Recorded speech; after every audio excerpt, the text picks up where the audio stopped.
So I've been thinking and going through my past projects that I've been doing. And I do weddings, and I've been doing weddings for a minute now. So recently, I found time to go back to my previous projects, that is the raw footage and the product that I've given my clients.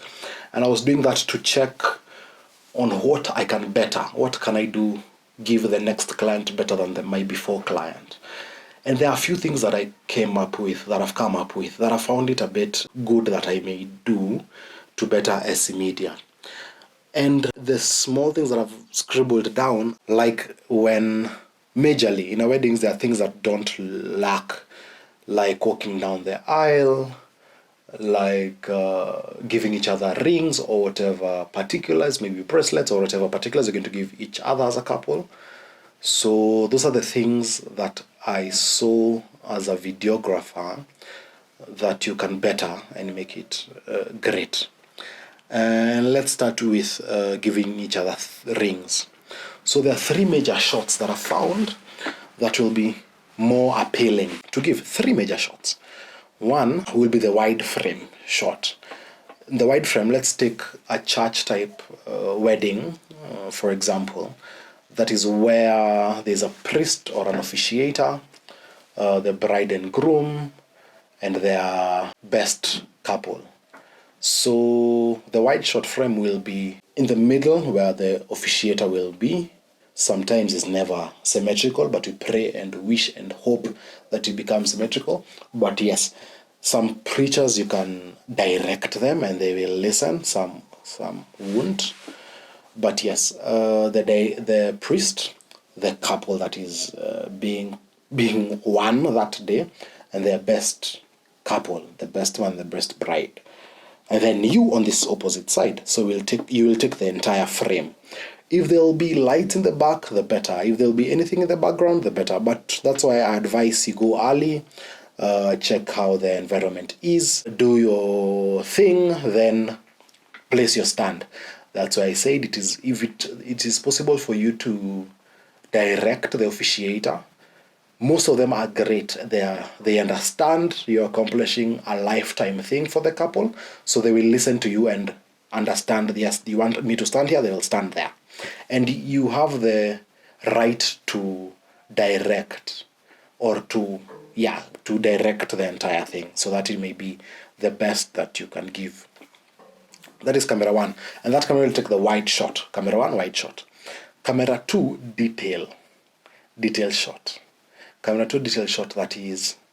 And this is not necessary, but I find it preferred.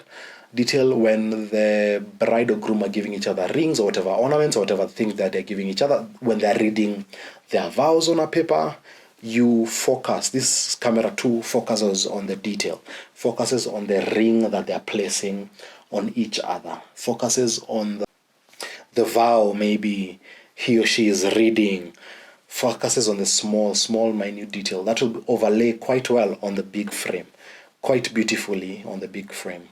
That is camera 2. Camera 2 is detail. Camera 3 will be portrait shots, as in close-up shots, in the essence of focusing exactly on the face of the speaker. Let's say, for example, and this camera 3 will actually move around. Camera 3 will move around from place to place to accomplish emotion, because camera 3 is an emotional shot. For example, camera 3 will focus on the bride while she's giving her vows, while putting the ring to their partner. And while camera 3 is focusing on that, camera 3 will also switch to the groom and see the groom's reaction while he's being read for the vows, to how he's feeling, how he's reacting to that. Also switch. And camera 2 and camera 3 can assist each other on this. Camera 3 can decide on bride, while camera 2, as they're getting the detailed shots, because it doesn't take long, the detailed shots, you can focus on the groom and check how the groom is reacting, responding to all this. And I find that quite interesting because it gives a story. Also, you can have the fourth camera to check on how the crowd responds. But right now I'm talking about the front, yeah? And that is majorly about on the podium, or where they are being officiated. That is majorly on that. Secondly, the shots one can take is when walking down the aisle. That is a very emotional part of the wedding. That is, while walking, let's say for example, the groom is walking down the aisle. The groom may walk down the aisle with the father or the best man or whatever. You can direct and tell, if it is the best man, you can direct the best man to stand behind so that you may get full attention of the groom and the groom alone. But if they are walking hand in hand with the father, you can let them be. But if it is the best man, I'd advise they go behind so that your focus is strictly on the groom. And this is how camera one is. Camera one, obviously, it's a wide shot camera. So it will focus on the entire frame, the entire structure. This is where leading lines will guide you, the entire structure. So when they are walking down there, when the groom is walking down the aisle, you focus on the entire frame and the groom while the groom is coming to you. And that will be a beautiful video, a beautiful shot. That is camera one, wide. And you'll do that with all the people who are walking down that aisle. If it is a bride with a mother or the bride with the best lady, I advise the best lady go behind, the groom is in front. There's some churches where the officiator or the pastor or the priest or the bishop or the whoever insists on standing in front of the couple while they're walking, or the bride or groom while they're walking down the aisle. What you can do is, if they're insistent on that, what you can do is accept. Okay, I agree. Walk down the aisle with the couple. Be in front of the couple while they're walking down the aisle. But you can also advise, how about the first part of the aisle, let her walk alone for image purposes. The first part of the aisle, let them walk alone. Then in the middle, you can come in front and walk ahead. Some of them have they have accepted to do that. Some have refused. So you have to look for your shots regardless. And getting a shot there is where camera 2 will assist you. Camera 2 is, I like calling it a portrait shot, because it will focus on the waist up, the face, everything while he or she is walking down the aisle. So it will be a very close-up, emotional camera 2. It will capture the most emotional thing.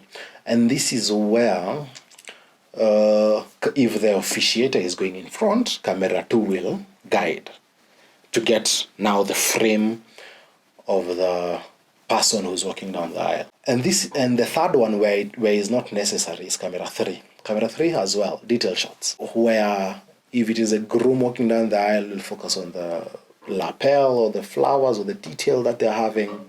Focus on, if it is a bride, the bouquet as she's walking down the aisle. Focus on the shoes while she's walking down the aisle. Focus on the dress from behind for the bride, and that rarely happens. Focus on the dress, because for the bride, every detail in the dress matters. So focus on the dress from behind and check how exactly, capture that story. Check her back, maybe it's a bareback dress. If it is a flowing gown, like there's a wedding I did for a very huge flowing gown, focus on that as well. Generally, that's the work of camera 3, the details. And that's all as well. Camera 3 moves everywhere. And yeah, that's majorly on the 2 most important parts of a wedding. Thank you.